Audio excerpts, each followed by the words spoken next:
Buongiorno a tutti, ringrazio le autorità presenti e saluto con gratitudine quante e quanti hanno voluto condividere questa breve ma credo intensa circostanza. Essa, come sapete, consente di rappresentare l'affetto della nostra comunità, l'affetto di Oristano per coloro che non sono più e che in tanti ambiti, nella diversità delle vocazioni e dei ruoli, delle competenze e delle sensibilità, ne hanno contraddistinto il viaggio terreno, hanno dato fama alla città, donne e uomini adoperatisi nell'amministrazione, nelle istituzioni elettive, nelle sedi sociali, culturali e del lavoro, che hanno guidato o delle quali hanno fatto parte con impegno e spirito di servizio. Un gesto, quello odierno, non retorico, ma sincero, come confermano la nostra presenza, la sensibilità laica del nostro ricordo e codesta lapide, posta a compendio del sentimento civico di questa ricorrenza.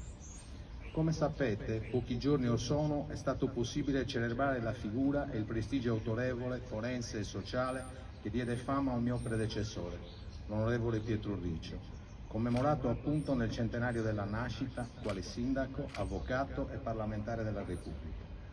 A quell'anniversario sento di poter associare la vivida memoria di coloro che lo precedettero al vertice dell'amministrazione, il dottor Manlio Doni, nato anch'egli nel 1921, e il collega Salvatore Manconi, venuto al mondo 10 anni prima.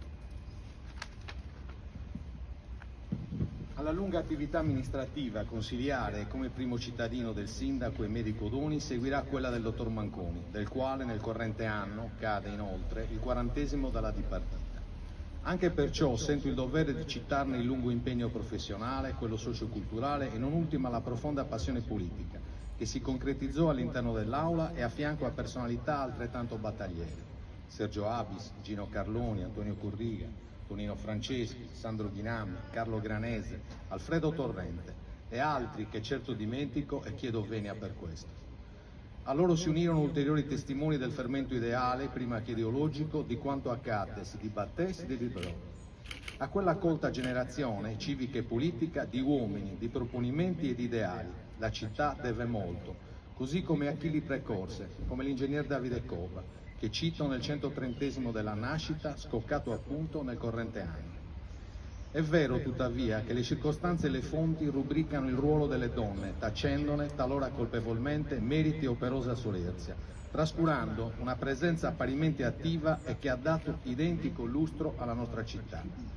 A noi spetta evitare che questo accada, non solo per ricordare chi ci ha preceduto, come Angela Nonnis, che vive nel ricordo di tutti noi e nel decennale della conclusione del proprio mandato, ma anche per una ricorrenza che cito a corollario della nostra rimembranza e del 150° della nascita di Grazia Deledda, patrimonio dei sardi e della letteratura mondiale. Nel 1946 anche Oristano ebbe un comitato deleddiano, presieduto dal sindaco Alfredo Corrias. Ne fecero parte 4 donne di cultura e di intelletto, Ada Odoni, Elena Odoni, Maria Pio e Gina Uzzeri. Le carte dell'archivio storico le menzionano.